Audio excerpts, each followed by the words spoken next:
Marcos 13, desde el 32 al 37. Dice así su palabra. Pero aquel día y la hora nadie sabe, ni aun los ángeles que están en el cielo, ni el Hijo, sino el Padre.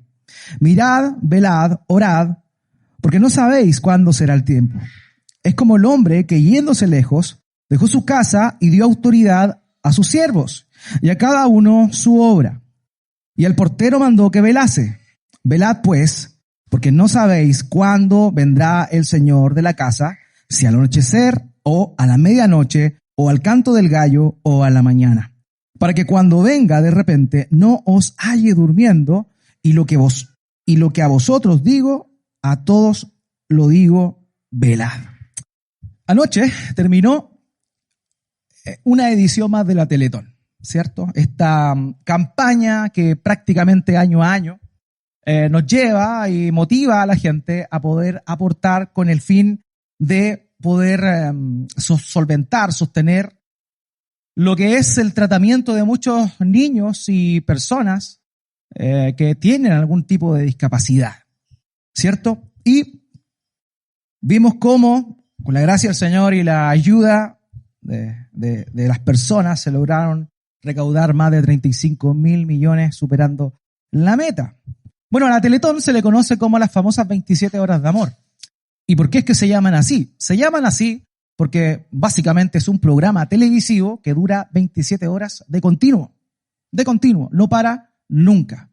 Están, ¿cierto?, todos los animadores, rostros televisivos, deportistas, artistas, etcétera, etcétera, todos, ¿cierto?, haciendo lo que sea con el propósito de recaudar fondos, de reunir dinero para lo que se conoce como lograr la meta, ¿cierto? Bueno, el mensaje que plantean ellos por medio de este programa es el siguiente: no vamos a dormir hasta que cumplamos la meta, ¿cierto? Esa es básicamente la consigna que quieren hacer notar por medio de ese programa extenso que dura todas y más de 27 horas.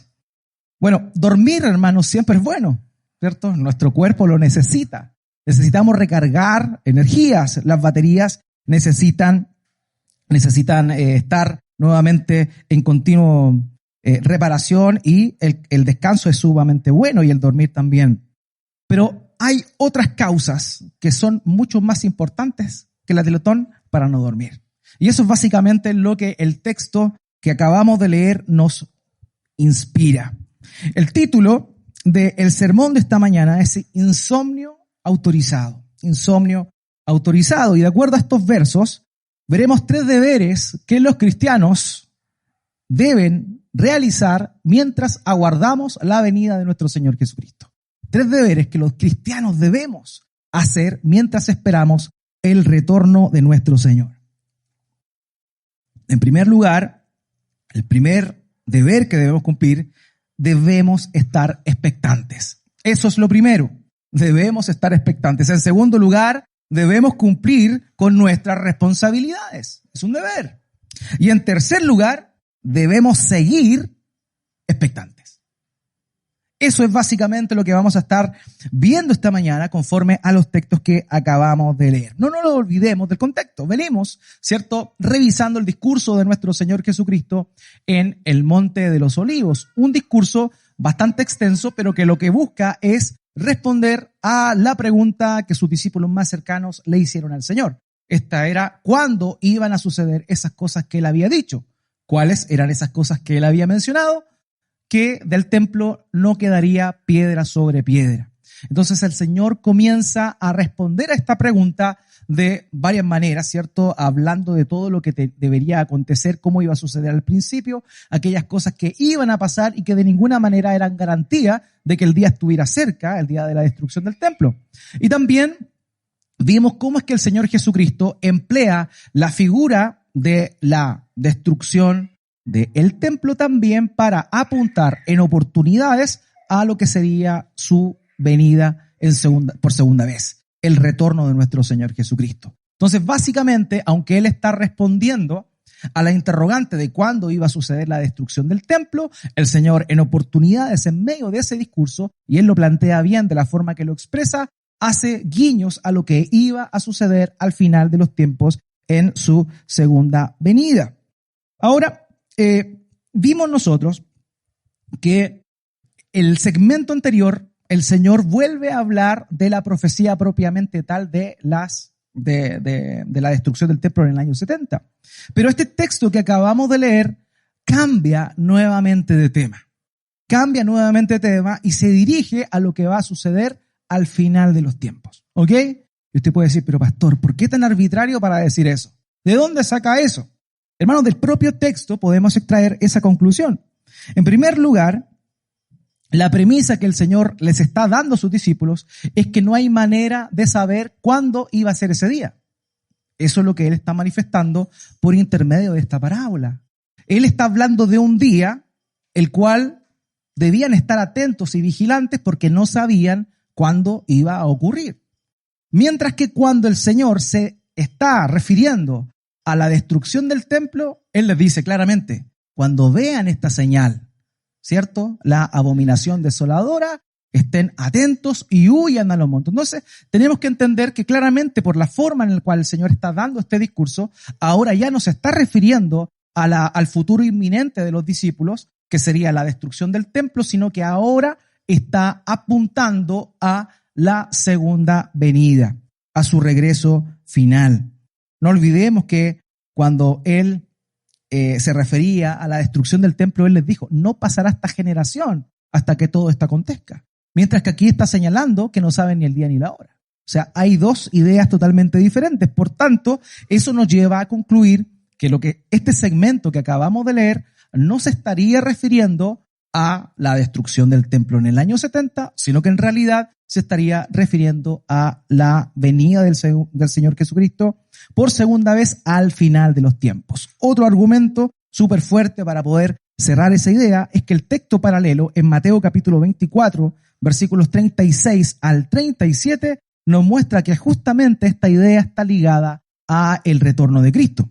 Dice Mateo 24, 36 al 37, pero de aquel día y hora nadie sabe, ni siquiera los ángeles del cielo, ni el Hijo, sino solo el Padre, que es lo mismo que tenemos en nuestro texto. Pero fíjese cómo continúa después. Porque como los días de Noé, así será la venida del Hijo del Hombre. Entonces, en el pasaje paralelo, cuando habla de esto, se está refiriendo al retorno por segunda vez de nuestro Señor Jesucristo. Ese es el punto. Quédense con eso. ¿Ya? El Señor, por medio de esta parábola, está ejemplificando lo que va a ser su segunda venida. Bueno, vamos entonces a nuestros 3 mandamientos. El primer mandamiento que dijimos que aparece acá es el que está en los versos 32 al 33. Hermanos, debemos estar expectantes, pero de aquel día y de la hora nadie sabe, ni aun los ángeles que están en el cielo, ni el Hijo, sino el Padre. Mirad, velad y orad, porque no sabéis cuándo será el tiempo. El primer elemento que debemos resolver cuando leemos el pasaje que acabamos de referirnos es que hay un punto doctrinal que debemos aclarar. Ciertamente, una doctrina fundamental del cristianismo es la doctrina de la Trinidad. Dios es uno, ¿cierto?, en 3 personas. La definición más práctica y más concisa es Dios es uno en esencia y 3 en personas. Todo cristiano verdadero y genuino cree en eso. Todo cristiano verdadero y genuino cree en eso. El que no cree en la Trinidad no es cristiano. Querido, el que no cree en la Trinidad no es tu hermano. ¿Por qué? Porque es fundamental para la fe cristiana eso. Es fundamental. Hay algunas iglesias que se hacen llamar unicitarias, donde dicen que Dios solamente, el Padre es Dios. Y se hacen llamar evangélicos. Ellos no son tus hermanos, ¿ya? Ellos no creen en la Trinidad y todo aquel que no cree en la Trinidad no es cristiano. ¿Por qué? Porque la Trinidad es una doctrina fundamental del cristianismo, ¿ya? Ahora, ¿estamos claros con eso? Amén, ¿cierto? La palabra de Dios nos testifica claramente que Dios es uno en esencia y 3 en personas. ¿Qué significa esto? Que aunque está la misma naturaleza, pero hay 3 personas distintas personalidades, pero que tienen los mismos atributos, es decir, son coiguales en cuanto a su divinidad. Todos los atributos que tienen son los mismos, ¿ya? O sea, la eternidad, la inmutabilidad, ¿cierto? La justicia, todos esos atributos que nosotros hablamos de atributos de Dios, le corresponden y le competen a cada una de las personas de la Trinidad. Pero es acá en este pasaje donde pudiese generar algún problema con alguien y decir, bueno, si Jesús es Dios y Dios es omnisciente, eso implicaría, omnisciente paréntesis significa que todo lo sabe, significaría también que el Hijo, quien es Dios, debe ser omnisciente, ¿cierto? Esa es la lógica de la doctrina de la Trinidad. Sin embargo, aquí nos podríamos encontrar con una aparente duda con respecto a la naturaleza del Hijo. ¿Por qué? Porque está diciendo, el propio Señor Jesucristo dice, pero aquel día y de la hora nadie sabe, ni aun los ángeles que están en el cielo, ni el Hijo, sino el Padre. O sea, aquí Él está diciendo que en ese momento Él no sabía eso. Entonces es aquí donde algunos atacan el concepto de la divinidad del Hijo porque dicen, bueno, pero si Él es omnisciente, ¿por qué no sabe eso? Lo que tenemos que entender, hermanos queridos, es que lo que hace nuestro Señor Jesucristo al momento de encarnarse es asumir una naturaleza más aparte de la que tenía. ¿Ya? Esto, teológicamente, no los quiero latear, se llama unión hipostática. ¿Qué significa? Significa que el Señor Jesucristo tiene dos naturalezas. Una naturaleza humana y una naturaleza divina, que no se mezclan entre sí, sino que cada una tiene su propia virtud, llamémoslo así. O sea, Él lo que hizo a la hora de encarnarse no fue despojarse de su divinidad, y eso lo tiene que tener usted muy claro. Cristo nunca se despojó de su divinidad. Lo que Él hizo fue despojarse de su gloria, la gloria que Él tenía al principio. Fíjese en Juan, capítulo 17, versículo 5, dice el Señor Jesús, orando al Padre, ahora glorifícame tú, Padre, junto a ti, con la gloria que tenía contigo antes que el mundo existiera. O sea, lo que hizo nuestro Señor Jesucristo a la hora de encarnarse fue renunciar momentáneamente a la gloria que tenía, a la gloria que se le debía por ser Dios, para asumir la naturaleza humana. Entonces, nunca el Señor Jesucristo se despojó de sus atributos. Lo que hizo fue despojarse de su gloria. Ahora, cuando Él asume la condición de hombre, Él voluntariamente y momentáneamente, Él renuncia al uso de sus atributos. ¿Ya? Y eso es lo que nosotros estamos viendo acá. No es que Él no haya sabido, Él renuncia a saberlo. ¿Por qué? Porque Él tiene la posibilidad y la potestad de hacerlo.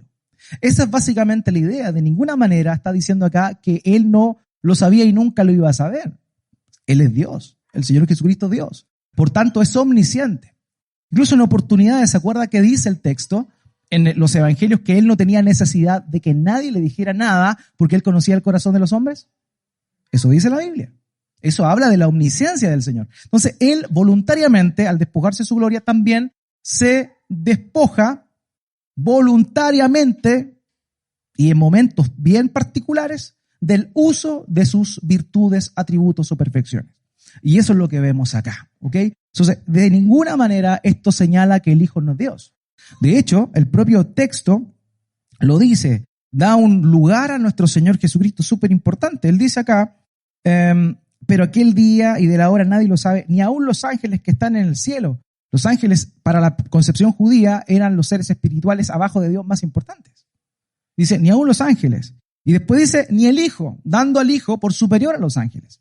O sea, claramente no está aquí bajando el nivel del Hijo, de sí mismo, porque es Jesús quien está hablando, sino que está refiriéndose a otra cosa. Él voluntariamente renuncia al uso de sus atributos en esta oportunidad. Y por eso Él declara que no conoce la hora ni el día.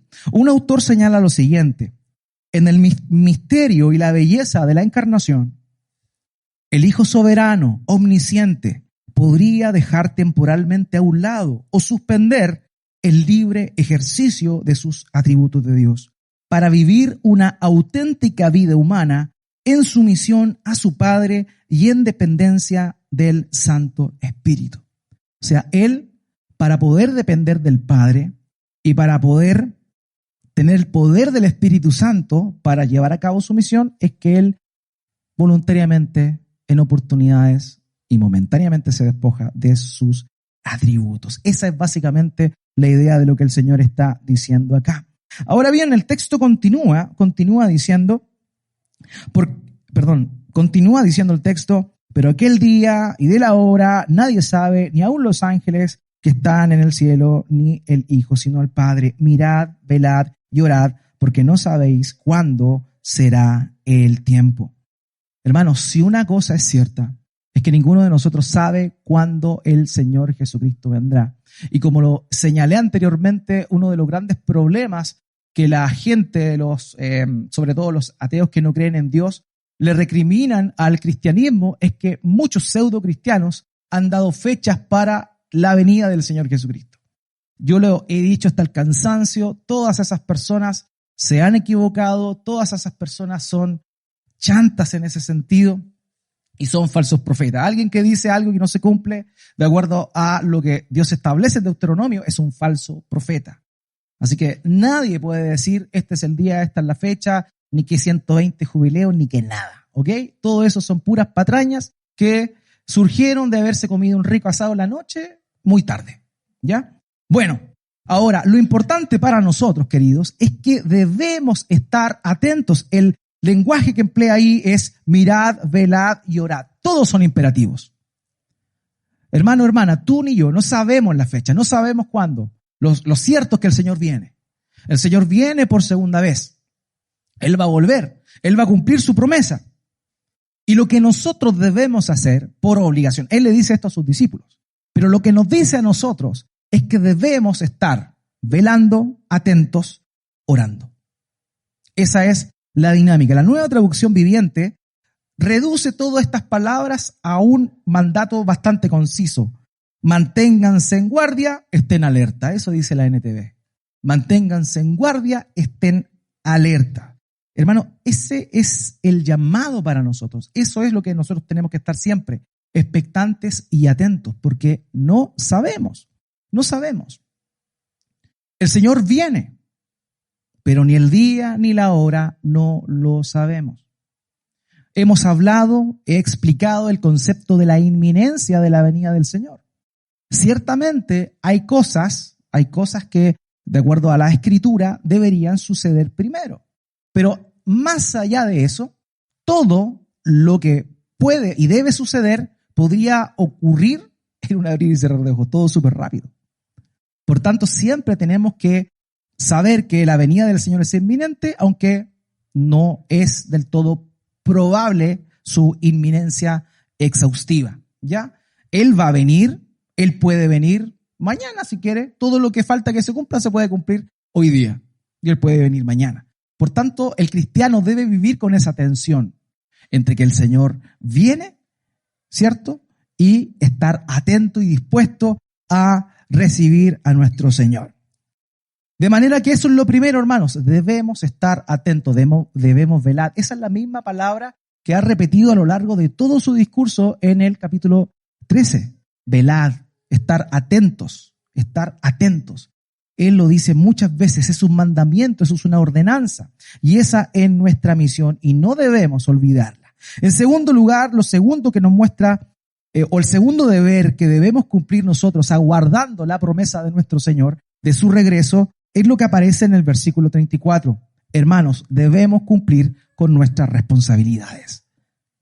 Debemos cumplir con nuestras responsabilidades. Marcos 13:34. Es como el hombre que yéndose lejos, dejó su casa y dio autoridad a sus siervos y a cada uno su obra. Y al portero mandó que velase. Lo que hace el Señor Jesucristo ahora es ilustrar lo que ya dijo anteriormente. Él lo ilustra por medio de una parábola. Él dice que es como un hombre que se va lejos y que deja encargos a sus siervos. Le da autoridad y le da una obra que ellos deben realizar. Y al portero le dice que esté vigilante. ¿Por qué? porque no sabe a la hora que va a regresar. Y esa es la dinámica de lo que está diciendo acá. Hermanos queridos, esas dos cosas que se mencionan es algo que no solo estaba dado a los propios discípulos de ese tiempo, sino que también es para nosotros el día de hoy.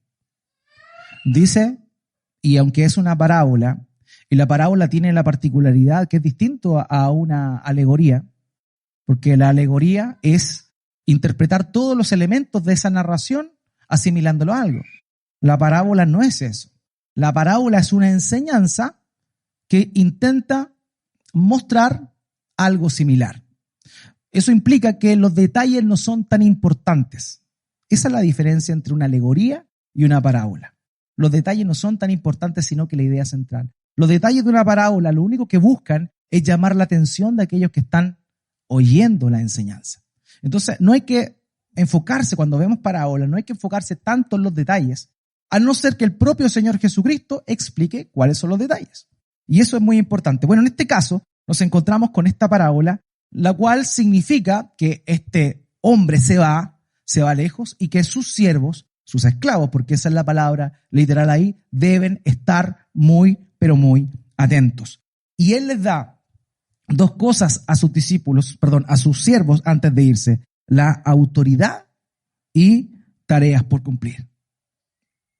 Hermano querido, la autoridad que hemos recibido por parte de nuestro Señor Jesucristo cuando Él partió es la autoridad de ser hijos de Dios. Es la autoridad de ser sus discípulos. Es la autoridad que Él nos dio a hacer cosas en representación de Él. Esa es la idea. Es como cuando tú vas a un notario, ¿cierto? Y tú quieres, por ejemplo, que un trámite lo pueda hacer tu esposa. ¿Qué haces tú? Vas al notario y le das un poder donde tu esposa puede actuar legalmente y firmar legalmente como si lo hicieses tú. Esa es la idea de la autoridad. Hermanos queridos, aquí dice que cuando el dueño se va, le dio autoridad a sus siervos. Nosotros tenemos una autoridad dada por parte de Dios para poder representarle a Él acá. Él no está, pero nosotros sí estamos. La gente no puede verle a Él, pero puede verte a ti. Somos verdaderamente embajadas del cielo acá en la tierra. Somos embajadores, el propio apóstol Pablo lo dice, somos embajadores. Y eso es algo importante. El Señor se fue, dejó su Espíritu Santo en su pueblo para que nosotros le representáramos a Él. Y ahí está el tema. Estamos obrando, estamos realmente representando al Señor en la tierra. El catolicismo romano dice una mentira garrafal. Dice que el Papa es el vicario de Cristo, ¿cierto? Es el representante de Dios en la tierra. Pero ¿sabes qué? Todos nosotros somos representantes de Dios en la tierra. Porque tenemos al Espíritu Santo. Y el Espíritu Santo es quien testifica de Cristo. De manera que todos nosotros, cristianos que hemos creído en el Evangelio, cristianos que nos hemos arrepentido de nuestros pecados y estamos en continuo trabajo de arrepentimiento, tenemos esa autoridad de ser representante de Dios en la tierra. Querido, la gente no lee la Biblia, no conoce la Biblia, no sabe de Reina Valera, de Nueva Versión Internacional, de Nueva Traducción Viviente, no tiene idea de esas cosas. Pero sabe una cosa, sí te conoce a ti. Sí te conoce a ti. Y el Señor Jesucristo dijo en Mateo 5, así alumbre vuestra luz delante de los hombres, para que vean vuestras buenas obras y glorifiquen a vuestro Padre que está en los cielos. Tenemos la autoridad. El dueño se fue. Nuestro Señor no está presente, pero nosotros sí estamos. Y Él nos delegó de su autoridad. En segundo lugar, dice el texto que les dio una obra que hacer, tareas por cumplir. Queridos, la mayor tarea que nosotros tenemos como cristianos en cuanto a nosotros mismos en este mundo es trabajar en el proceso de nuestra santificación. Ya lo he dicho anteriormente, la obra de la santificación es llevada a cabo en un 100% por Dios y en un 100% por ti. Normalmente nosotros decimos, no, Dios hace el 50% y yo hago el otro 50%, pero eso no es así en la Biblia. La Biblia nos muestra que Dios pone tanto el querer como el hacer conforme a su buena voluntad. Él hace el 100%. Sin embargo, la Biblia también te manda a ti a ser santo porque Dios es santo. Por tanto, no es 50% Dios y 50% tú. Es 100% Dios y 100% tú. Ese es un trabajo que tú tienes que hacer. Es un trabajo que yo tengo que hacer en mi vida. De esforzarme y luchar por santificación. Y es ahí donde debemos tener mucho cuidado con caer en el legalismo, de creernos superiores porque estamos siendo transformados, estamos luchando contra el pecado, resistimos la tentación y salimos victoriosos. Y cuando tú te olvidas que es 100% obra de Dios, tú caes en el orgullo, caes en el fariseísmo, en el sentirte superior al otro. No, 100% tú, es tu responsabilidad, es mi responsabilidad. Pero quien hace eso es Dios. 100% tú, 100% Él. Así obra. Y la mayor obra que tú tienes que cumplir en este mundo, si has creído en Cristo, es trabajar para contigo en tu santificación. En segundo lugar, la mayor obra que tú y yo tenemos que cumplir en cuanto a nuestros hermanos es servirnos los unos a los otros. Servirnos los unos a los otros. Eso es fundamental. Esa es tu tarea, esa es mi tarea.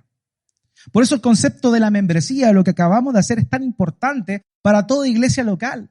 Porque nos estamos comprometiendo, y parece redundante, pero nos estamos comprometiendo a hacer lo que la Biblia nos exige que hagamos. No es algo más allá, no es algo utópico ni algo que está ajeno a la Biblia. Lo que hacemos es un compromiso público de cuidarnos, de animarnos, de llamarnos la atención si es que estamos en pecado y no nos hemos arrepentido. Es hacernos responsables los unos de los otros. Y eso se hace por medio de la iglesia local. Y es ahí donde es tan importante comprender la necesidad del congregarse, de estar juntos. Una de las cosas negativas que dejó la pandemia fue el hecho de hacer a un lado, digamos, la presencialidad. La presencialidad. Pero para lo que corresponde a la iglesia, la presencialidad es esencial. Es esencial. Con la gracia del Señor tuvimos a disposición un medio tecnológico que nos permitió mantenernos en contacto, mantenernos en comunión, seguir recibiendo la palabra del Señor. ¿Cómo lo hicimos? Nos la arreglamos, nos juntábamos igual unos con otros, no masivamente, pero lo hacíamos unos con otros. Pero sabíamos que era necesaria la comunión. La comunión es necesaria. Queridos, no hay cristianos verdaderos que no sean parte de una iglesia local. La iglesia local no salva a nadie. La iglesia local no salva a nadie. Pero todo aquel que ha sido salvo va a participar en una iglesia local. Porque es lógico, porque la demanda del evangelio en la vida nuestra, en nuestro proceso de santificación, requiere la participación en una iglesia local. Hay gente que cree que puede vivir aislada. Dice, no, yo oro, leo la Biblia, escucho a un pastor en YouTube y con eso soy feliz. Con eso estoy bien. No, tú no vas a crecer. Nadie va a orar por ti específicamente. Nadie se va a ocupar de ti. Y tú no te ocupas de nadie. Es eso. Por tanto, el mandamiento y la obra que Dios ha encomendado a cada uno de nosotros que hemos nacido de nuevo para con nuestros hermanos es justamente el participar activamente de una iglesia local. Es necesario. Es para la edificación de la obra del ministerio, la perfección de los santos es lo que se busca en la comunión de la iglesia. En tercer lugar, el tercer mandamiento, queridos, que nosotros tenemos para con los de afuera, porque ya hablamos del mandamiento contigo, la santificación, el mandamiento con tu hermano, el servicio en la iglesia local y el tercer mandato general que todos nosotros tenemos para con los de afuera es la proclamación del mensaje del evangelio. Todos nosotros tenemos esa obligación. Todos nosotros tenemos esa responsabilidad. Hermanos, debemos proclamar el evangelio, debemos llamar a las personas a conocer a Cristo. Y nuestra misión es cumplir con todo esto, aguardando el regreso de nuestro Señor. Aguardándolo, esperándolo. Hermano, no sabemos ni el día ni la hora. No lo sabemos. Pero la única certeza que tenemos es que Él volverá. Y Dios quiere, el Señor quiere que tú y yo nos encontremos haciendo lo que Él nos encomendó cuando Él vuelva. Ese es su anhelo, ese es su deseo. Y quiero ser más rudo. Esa es una orden. Querido, no es una sugerencia, no es optativo. Para aquel que ha nacido de nuevo es una obligación. Es una obligación. Porque somos hijos de Dios, pero también somos siervos de Cristo. Somos siervos de Cristo. Somos esclavos. Y un esclavo no es alguien contratado. Un esclavo es alguien que ha sido comprado. Y tú y yo, si es que hemos creído en Cristo, hemos sido comprados a precio de sangre. Tú no te perteneces a ti, yo no me pertenezco a mí. Si hemos creído en Cristo y hemos recibido su gracia, le pertenecemos a Él. Le pertenecemos a Él. Y Él nos manda, nos recuerda que estemos atentos, y haciendo lo que Él quiere que hagamos. Recuerdo, años atrás, trabajé en la administración de un cine. Y este cine es una cadena internacional que está acá en Chile y tiene hartas sucursales a lo largo de Chile. Pasaba que la cultura de la organización era súper estricta en cuanto al servicio al cliente y también en la propia gestión y administración de la empresa. Entonces, para ello, dentro de la compañía, tenía un auditor internacional. O sea, no tenía nada que ver con el país siquiera, ni con la gerencia a nivel país. Era un auditor internacional. Y el auditor, uno no sabía como administración si iba a venir una vez al año o 2 veces al año. Era una incertidumbre. Pero ¿qué era lo que pasaba? El auditor llegaba a alguna sucursal en Santiago y ahí le avisaba a todas las otras sucursales, está el auditor. Entonces todos rápidamente se ponían a ordenar, a cuadrar las cosas, a firmar lo que no se había firmado. Todos los papeles, todos corrían haciendo algo. El cine resplandecía, siempre resplandecía, pero aún más cuando se tenía certeza de que pronto eventualmente iba a llegar el auditor. Todos corrían, todos volaban. Todo estaba a 10 puntos. Pero cuando no estaba ese sentido de la pronta venida del auditor, todo andaba más relajado. Hermanos, ¿cuánto más nosotros debemos vivir preocupados y ocupados, sabiendo que el que viene no es un auditor que viene a ver nuestros papeles? No es tu suegra que viene a ver cómo tienes ordenada tu casa. No, quien viene es Cristo. Quien viene es tu Señor, quien viene es tu dueño, quien viene es tu amo. Pregunta, ¿estás haciendo lo que tienes que hacer? Querido, eso es lo que el Señor nos está llamando en esta mañana. Pienso de verdad, sinceramente y honestamente que el cristiano vive con la esperanza del regreso de nuestro Señor Jesucristo. Todos lo anhelamos, pero no vivimos conforme a esa esperanza. ¿De verdad? Decimos, Señor, ven, oramos, venga tu reino, hágase tu voluntad. Clamamos, ¿cierto? Señor Jesús, ven pronto. Maranatá, como decía en arameo, que significa ven, Señor Jesús. Todo eso. Y vivimos, lo decimos, lo anunciamos, pero no lo asumimos dentro de nuestra forma y nuestra manera de vivir. No estamos ocupados haciendo lo que deberíamos hacer. Porque pensamos que tenemos tiempo. Porque pensamos que todavía no viene. Hermano, ¿sabe qué? Claro, quizá, probablemente tú mueras antes de que el Señor venga. Pero puede que el Señor venga antes que tú mueras. No lo sabes, yo no lo sé. Ahora, ¿estás haciendo lo que tienes que hacer? ¿Estás haciendo lo que tienes que hacer? Hermano, ¿Crees que si el Señor volviera durante esta tarde, estarías tranquilo? ¿Crees que cumpliste con todo lo que tenías que hacer?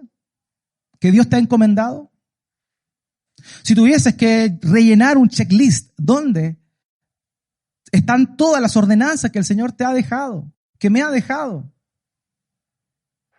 ¿Crees tú que después de este culto pudieses llenar cada una de esas con un tic? El problema es que no vivimos con la inminencia del regreso de nuestro Señor. Lo asumimos, lo creemos, pero no lo vivimos. No vivimos con ese sentido de inminencia. Y es por eso que es necesario que nos preguntemos a nosotros mismos qué estamos haciendo o qué no estamos haciendo.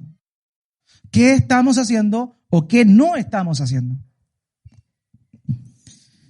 Querido, ¿has compartido el evangelio a la gente con la autoridad que el Señor te ha delegado?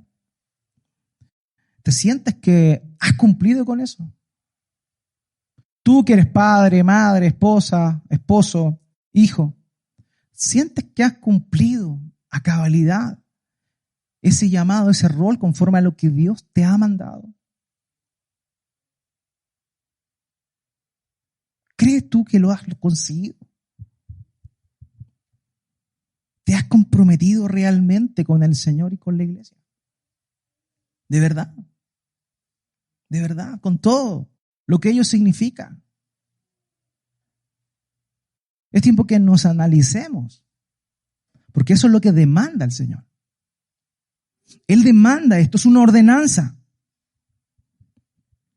Hermanos, ¿estás viviendo en santidad? ¿Te estás esforzando por vivir en santidad para que cuando el Señor vuelva te encuentre haciendo lo que tienes que hacer? Ay, Señor, ayúdanos. Porque es verdad, tenemos hartas cosas que hacer y son muchas las que no hacemos. Es un deber estar expectante, pero es un deber estar haciendo lo que Dios nos ha encomendado que hagamos. Él nos encargó que cuidáramos su casa. Somos sus siervos. Él partió, Él se fue, cuiden mi casa. ¿Cómo estamos cuidando la casa del Señor? ¿Cómo estamos cuidando los bienes que Dios nos ha dado? ¿Cómo estamos usando los dones que Dios nos ha, por gracia, concedido? ¿Qué estamos haciendo, hermanos? ¿Qué estamos haciendo? Son cosas que debemos preguntarnos. El tercer deber que debemos cumplir mientras viene nuestro Señor Jesucristo es seguir expectantes. Él dijo, velad, velad. Y cuando termina la idea, después de haber dado el ejemplo de este hombre que se va, en el versículo 35 al 37 dice, velad pues, porque no sabéis cuándo vendrá el Señor de la casa, si al anochecer o a la medianoche o al canto del gallo o a la mañana, para que cuando venga de repente no os halle durmiendo. Y lo que a vosotros digo, a todos los digo, velad. Hermanos, el Señor vuelve a repetir la misma idea. Él ya había dicho en el principio, velen, oren, estén atentos. Y después vuelve a repetir, velen, velen, velen. Hermano, es importante que velemos, es importante que estemos atentos, es importante que estemos trabajando, porque es un mandato, no es una sugerencia, no es opcional, es un mandato del Señor. Hermanos, en 5 versículos el Señor dice, velen 5 veces. 5 versículos, 5 veces les dice que velen. Es importante, es importante. No sabemos cuándo el Señor vendrá. Aquí el texto dice, si al anochecer, a la medianoche, en la madrugada o al amanecer. Estas secciones corresponden a las 4 vigilias desde la perspectiva de los romanos de esa época. Ellos tenían 4 vigilias, justamente las que se dan aquí en anochecer, la medianoche, la madrugada o el amanecer. Ahora, Fijémonos en el detalle que le está diciendo. Porque se supone que durante el día los siervos tenían que estar trabajando en sus funciones, ¿cierto? No había problema durante el día, pero lo que el Señor les dice es que ellos no tenían que hacer su trabajo durante el día, sino que también tenían que estar haciendo su trabajo durante la noche. Por eso le da la idea de que estén atentos en la noche. Hermanos queridos, muchas veces nosotros estamos, ¿cierto?, en un mundo en el cual la vorágine de nos lleva a estar totalmente extenuados. Yo creo que son pocas las personas que terminan un día no cansadas. Por el tipo de vida que llevamos hoy. Los trabajos son mínimo de 12 a 16 horas. Mínimo. Y no me refiero solamente a los trabajos remunerados, sino también a los que no son remunerados. Todos aquellos que se quedan en casa, las labores del hogar, no son remuneradas, pero un trabajo 24/7. Y todos estamos cansados, todos estamos extenuados y lo único que queremos es llegar, descansar. Y nuestro descanso para nosotros muchas veces significa prender la tele, ver algo, ¿cierto? Y eso es nuestro descanso. Bueno, el Señor está diciendo que en nuestro descanso tenemos que estar atentos. Trabaja para su reino todo el día e incluso estate atento cuando deberías estar durmiendo. Eso es lo que el Señor está diciendo acá. Muchas veces decimos, me lo merezco, voy a hacer esto, voy a descansar. El Señor y el reino de los cielos, queridos, no tiene vacaciones. Tú puedes tomar vacaciones, pero tu vida de fe no tiene vacaciones. Tú eres 24/7 por siempre en el reino de los cielos. Así es la verdad. Esa es la realidad. Todos los días somos cristianos. No es que ahora voy a descansar, Señor, espérame. Estoy cansado. Todos los días, toda la noche. Cuando tenemos que trabajar, cuando tenemos que descansar, somos cristianos y debemos estar en expectativa, con nuestra expectativa de que el Señor Jesucristo puede venir. Debemos estar atentos, hermanos queridos, que Él no nos encuentre durmiendo. Eso es lo que le dice ahí. No se encuentre durmiendo. En un cuartel de bomberos, normalmente hay guardias, ¿cierto? Unos se van a dormir mientras los otros quedan de guardia. ¿Por qué? Porque si hay alguna emergencia, alguna llamada, ellos tienen que estar atentos y despertar a los otros para poder partir lo más rápido posible. Bueno, en el reino de los cielos, la iglesia de Cristo es un cuartel donde todos están vigilando. Todos estamos de guardia. Todos estamos atentos porque no sabemos en qué momento, en qué segundo el Señor Jesucristo va a volver. Por tanto, nuestra misión es estar despiertos, aguardando la venida de nuestro Señor. Y lo vuelvo a repetir y seré majadero, no como una opción, no como una sugerencia, sino como un mandato de parte de nuestro Señor. Un autor señaló lo siguiente: ¿no quieres que Él te encuentre dormido, desprevenido? ¿No será el trabajo que Él te ha dado? Oh, qué trágico sería para nuestro Señor regresar y encontrar a su iglesia dormida al volante, descuidando su asignación, desperdiciando sus recursos, engañándose a sí misma, pensando que Él no vendrá hoy. Qué trágico decir mañana estaré ocupado sirviéndole, solo para descubrir que el mañana nunca llegará. Así que nuevamente Jesús hace sonar la advertencia a todos: estén alerta. Si lo dijo una sola vez, eso debería ser suficiente. Que lo diga 4 veces más, realmente debería llamar nuestra atención. Estén alerta, sírvanle hoy. Es posible que el mañana nunca llegue.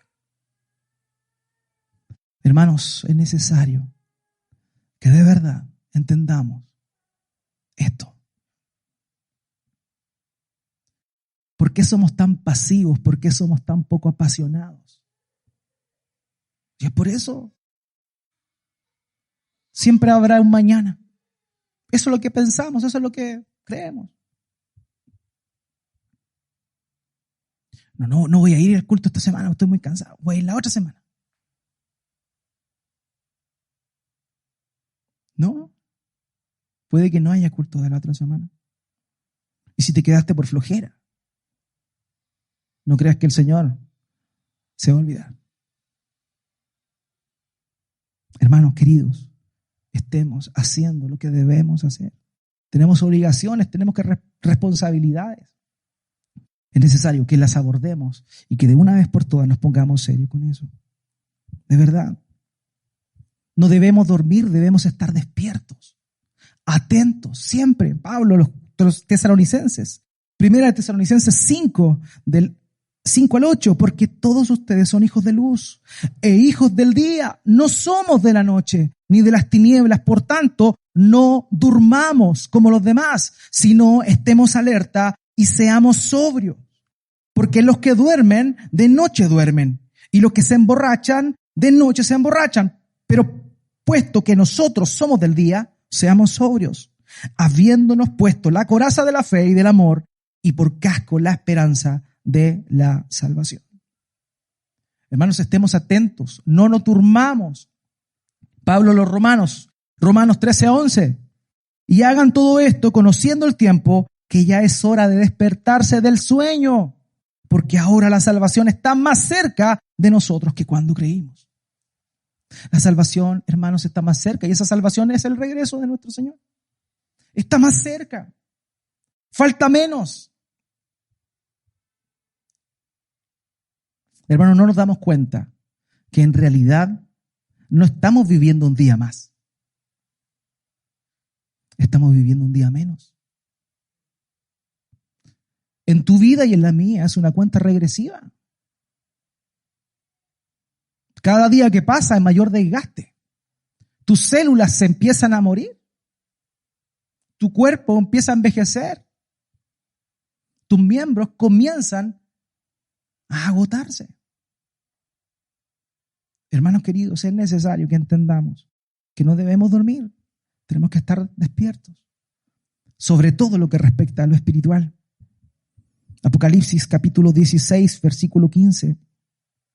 El Señor Jesús dice esto: estén alerta, vengo como ladrón. Bienaventurado el que vela y guarda sus ropas, no sea que ande desnudo y vean su vergüenza.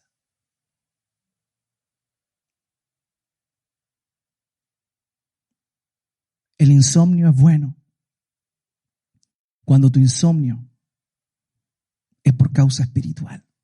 Cuando estás atento, cuando espiritualmente no te duermes, sino que estás despierto para poder hacer lo que Dios te ha demandado y lo que Él va a exigir cuando vuelva por segunda vez. Una hermana llamada Leila Naylor Morris escribió más de 1000 canciones y en el año 1912 escribió una que quiero citar esta mañana. Esto es lo que dice la letra de la canción. Jesús viene a la tierra de nuevo. ¿Y si fuera hoy? Llegando con poder y amor para reinar. ¿Y si fuera hoy? Viniendo a reclamar a su esposa escogida, todos los redimidos y purificados sobre toda esta tierra esparcida. ¿Y si fuera hoy? El dominio de Satanás habrá terminado. Oh, si fuera hoy. El dolor y el suspiro no serán más. Oh, si fuera hoy. Entonces se levantarán los muertos en Cristo, arrebatados para encontrarse con Él en los cielos. ¿Cuándo se encontrarán con nuestros ojos estas glorias? ¿Y si fuera hoy? Fieles y verdaderos, ¿nos encontraría aquí si viniera hoy? Velando con alegría y no con miedo. ¿Y si fuera hoy? Las señales de su venida se multiplican. La luz de la mañana rompe en el cielo del este. Mire, porque el tiempo se acerca. ¿Y si fuera hoy? Gloria, gloria, alegría a mi corazón traerá. Gloria, gloria. Cuando lo coronamos rey, gloria, gloria. Prisa para preparar el camino. Gloria, gloria. Jesús vendrá algún día. Jesús viene de nuevo. Así que esté alerta, ya que no sabe cuándo vendrá el dueño de la casa. Y si fuera hoy, hermano, tenemos una misión, tenemos un llamado, un mandamiento de estar despiertos. Estemos atentos, velemos. No nos dejemos adormecer, porque llegará ese glorioso momento en el cual nos encontraremos con nuestro Señor, el cual nos ha adoptado de pura gracia. Y esa gracia es la que Él vino a otorgarnos cuando el Señor Jesucristo se despojó de su gloria y vino a este mundo con el solo propósito de glorificar al Padre por medio de entregar su vida en la cruz del Calvario para derramar su sangre y por medio de su sangre cubrir tus pecados y los míos, si es que hemos creído en Él. ¿Con qué cara nos presentaremos delante de aquel que hizo todo eso por nosotros cuando no hemos cumplido la mínima parte de lo que Él nos exige y nos demanda como un dueño, como un Señor? La gracia es gratuita. Nadie es salvo por obras. Nadie es salvo por servir, nadie es salvo por predicar, por evangelizar, nadie es salvo por santificarse. Todo eso son frutos de que tú has sido salvado. La salvación es por gracia. A ti no te costó nada, pero a Él, a nuestro Señor Jesucristo, le costó todo. Así que arrepintámonos, lavémonos la cara y estemos atentos, estemos despiertos para encontrarnos con el Señor cuando fuera el momento. Para que Él, cuando llegue, nos mire cara a cara y nos diga: siervo bueno y fiel, en lo poco fuiste fiel, en lo mucho te pondré. Entra al reposo de tu Señor. Y todo eso es por pura gracia. Amén.